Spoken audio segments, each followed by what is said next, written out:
In this video, we are going to be making these cute money holder cards. So for this easy sublimation birthday card, I'm going to be starting in my Creative Fabric. I have the all access and I found this first birthday bundle here. So I'm going to download that first. And while that's downloading, I'm going to go into my Canva. I have the Canva Pro and I'm going to make a custom size.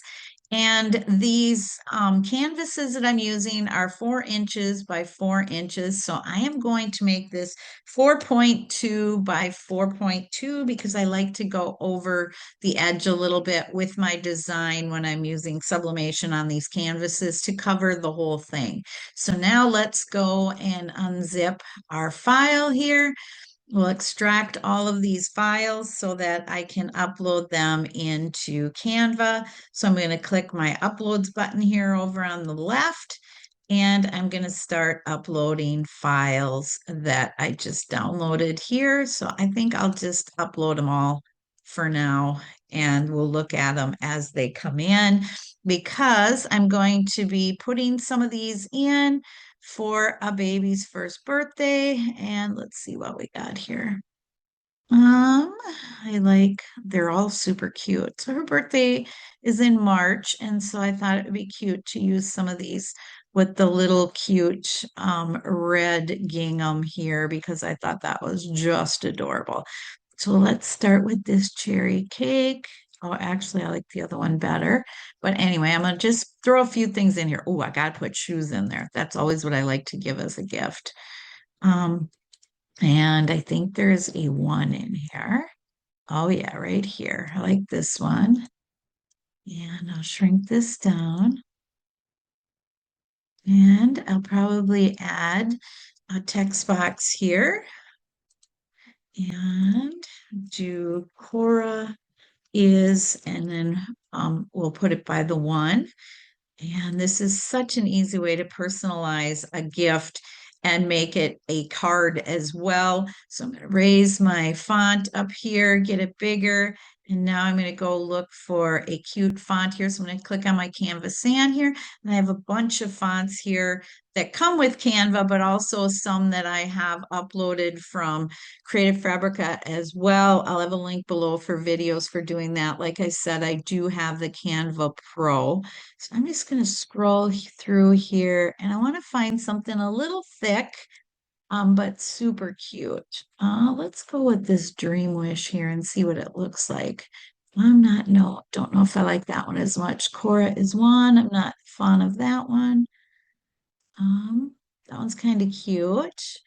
Uh, just going through here, picking something that I think will look good with this number one here. I don't know that I want it to be in cursive or not. That's kind of cute. But anyway, I'm just going to pick a cute font here. This is one of my favorites. Cora is one. See if this changes it at all. Let's see. Try this one. No, I don't like that one. But the fun part is picking out what font you want to put into your design. Let's just do this one for now. That's kind of cute. It's got the heart on the eye there. So I'm going to fit this right into place here and move my one over just a little bit. I don't want my K to be that close to the edge. And now I'm going to go up to color here and I'm going to change the color of my font. So I'm going to go into my color palette here and find something that I think will look good with that design. I think that's pretty close to what I want there. That is adorable. So now I'll go back into this and move it a little bit closer here. And now I want to put an effect on this as well. So I hit effect up here on the right and I'm going to go to outline and I'm actually going to outline this in white. And the reason I'm going to do that is because now I'm going to go into elements on Canva and I am going to look for a background for this because I want to color in my whole design with a background. So I'm going to look for something. That might look good with this gingham here. So I'm just going to scroll down here and look until I see something that I think would look good. Maybe this one. And I'll see if I can get this in here, fill it all the way in, and then I'll change the color to make it match a little bit better here. But right now I'm going to position this to the back. And now you can see that white outline on Cora, that effect there.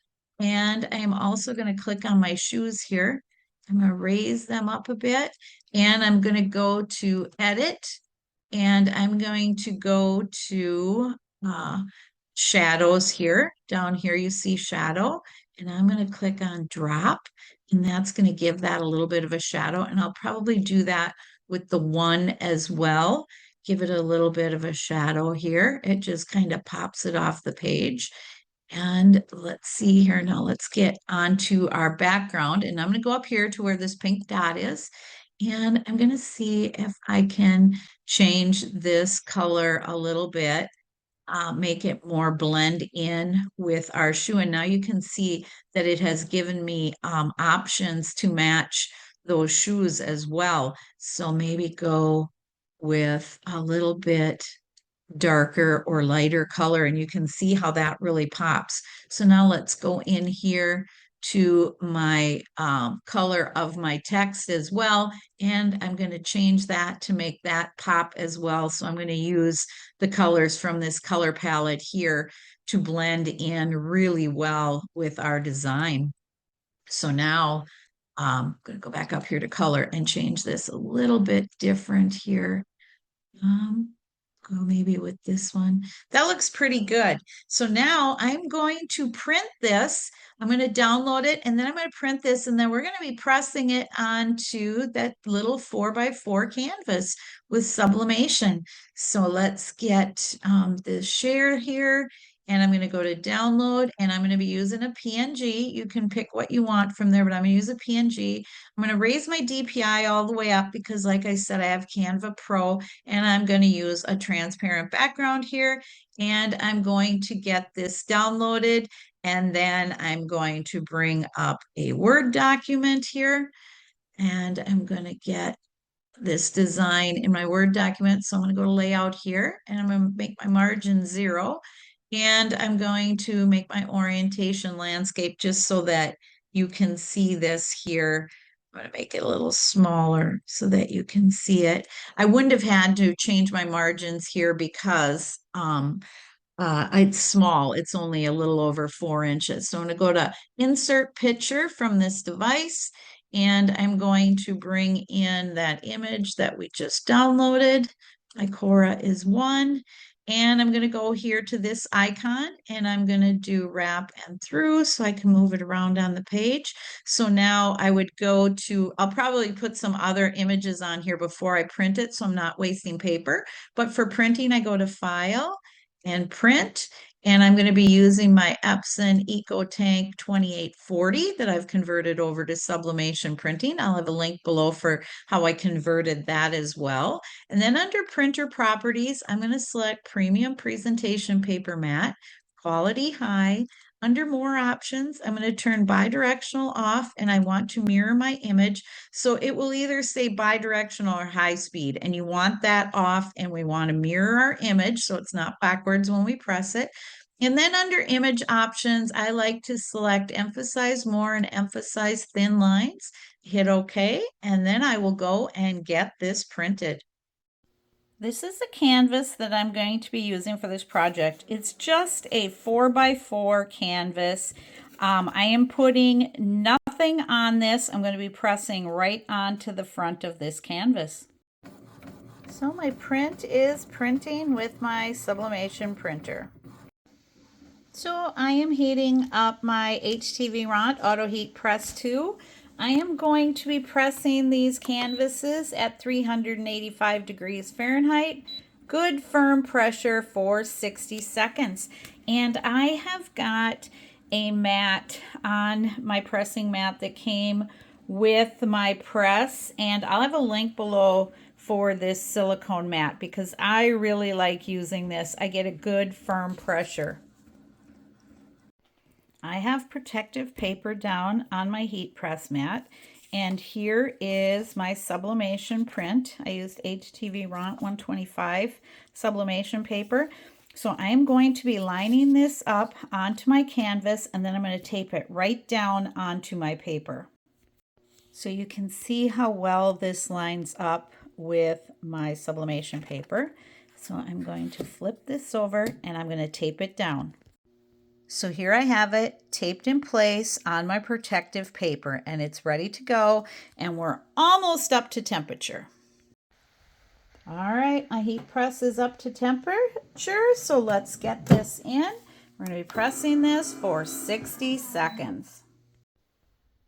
And our press is almost complete. And here we go. I just love this auto heat press. And looks good. Let's take a tiny peek at the corner here. Oh, very good. I'll get this uncovered. It turned out perfectly.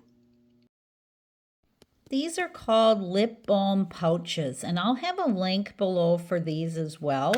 And they come with the adhesive. And so now I'm going to get my cash in these lip balm pouches, and I'm going to put them on the back of these cards. And you can put as much cash or anything that you want in these lip balm pouches. I'm going to be putting $40 in one and $50 in the other. So I have my lip balm holders, and there's plenty of room on the back of these cards to write your greeting or your note. So you can see how great these cards turned out. It's a great alternative to a birthday card. I hope you enjoyed this video. Please like my video, subscribe to my channel, and leave me a comment.